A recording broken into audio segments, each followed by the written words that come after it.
वबरकातुहू नहमदुहु नसल्लिमु अला रसूलिहिल करीम अम्मा बाद फ़ाऊज़ु बिल्लाहि मिनश शैतानिर रजीम बिस्मिल्लाहिर रहमानिर रहीम। आज का टॉपिक बहुत अच्छा है कि एतिकाफ़ के ताल्लुक़ से मैं कुछ मसाइल आप तमाम हज़रात के सामने रखना चाहता हूँ। एतिकाफ़ की तारीफ़ क्या है? एतिकाफ़ वो चीज़ है कि अल्लाह तबारक व तआला की इबादत के लिए किसी ख़ास जगह को मुकर्रर कर लेना, ये एतिकाफ़ है। इसकी तारीफ़ है एतिकाफ़ की।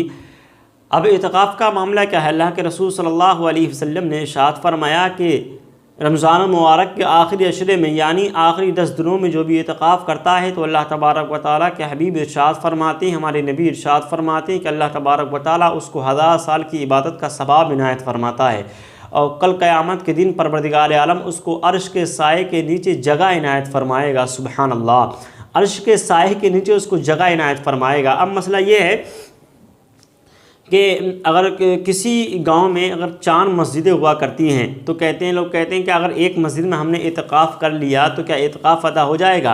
बहरहाल एतिकाफ़ अदा हो जाएगा, मगर अहम मसला ये है कि अगर आपके मोहल्ले में, आपके गांव में 5 मस्जिदें हैं तो 5 मस्जिदों के अंदर एतिकाफ़ होना ज़रूरी है। वहाँ पर सुन्नत किफ़ाया, सुन्नत मुअक्किदा अलल किफ़ाया है, वहाँ पर एतिकाफ़ ज़रूर हो, क्योंकि अगर वहाँ पर अगर एतिकाफ़ नहीं हुआ तो वहाँ महल्ले के जितने भी लोग हैं वो सब मुजरिम ठहराए जाएंगे और उनमें से अगर किसी एक ने भी अगर एतिकाफ़ की सुन्नत को अदा कर लिया तो सब वहाँ से बरी ज़िम्म हो गए। तो आप खुदा से गुजारिश है कि एतिकाफ़ कीजिए, यानी 20 में जो है 20वां रोज़ा जब मुकम्मल होने को हो, यानी 20वें रोज़े को आप गुरूब आफ्ताब से पहले एतिकाफ़ में बैठिए, उधर चाँद जब नज़र आ जाए उसके बाद एतिकाफ़ से बाहर आइए। ये आपके लिए बड़ा ही मुबारक सुन्नती एतिकाफ़ है।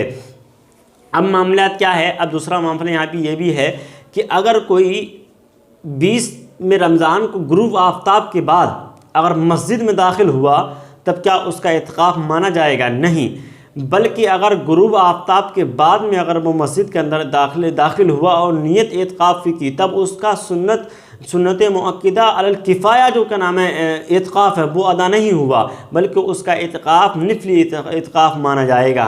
अब यहाँ पर मसला ये भी है कि जो है गुरूब आफ्ताब से पहले अगर वो मस्जिद में दाखिल हुआ उसने कोई नियत नहीं की और गुरूब आफ्ताब के बाद अगर उसने नियत की तब भी एतिकाफ़ मुकम्मल नहीं हुआ, ये सुन्नत मुअक्किदा अलल किफ़ाया नहीं हुआ, बल्कि ये निफली एतिकाफ़ के जो है सबब में पहुंच गया, उसको सवाब ज़रूर मिलेगा, उसको निफली एतिकाफ़ का सवाब मिलेगा।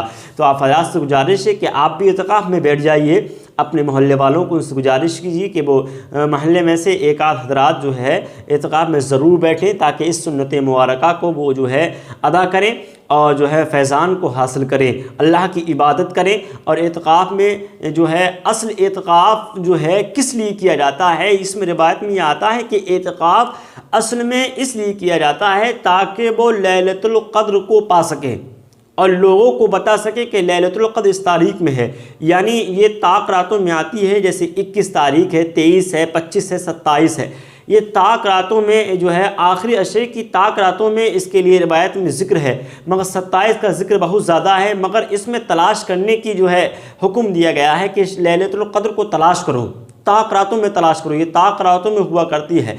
तो उस जो है लैलतुल क़द्र को तलाश करने के लिए सुन्नत एतिकाफ़ किया जाता है। तो आप एतिकाफ़ कीजिए, अपने दोस्तों को कराइए और ख़ुद भी कीजिए, अल्लाह की इबादत कीजिए और आपको रमज़ान मुबारक का इतना खूबसूरत महीना बहुत बहुत मुबारक हो। मैं हूँ इमरान रज़वी, मैं मिलता हूँ फिर दूसरे दिन। अस्सलामु अलैकुम वरहमतुल्लाहि वबरकातुहू। खुदा हाफ़िज़।